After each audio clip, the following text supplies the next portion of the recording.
और साबित किया कि बाइबल में लिखा है शराब हराम है, वेद में लिखा है शराब हराम है, कुरान में लिखा है शराब हराम है, तो शराब मत पियो।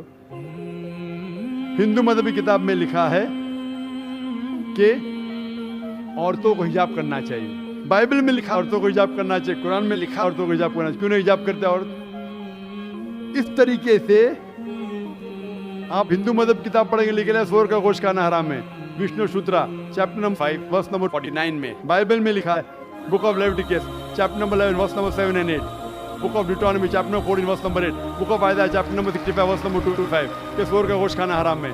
कुरान का तो जिक्र कर चुका है, 4 जगह लिखा है हम सूअर का गोश्त नहीं खाते, बाकी लोग खाते ईसाई। इस तरीके से मैं कहता हूँ कम से कम यकसानियत पे तो अमल करो, इख्तिलाफी बातें बाद में करेंगे। इख्तिलाफ इंसान ने पैदा किया, इख्तिलाफ पैदा करने के बावजूद जो अहम अहकामात अब भी मौजूद है।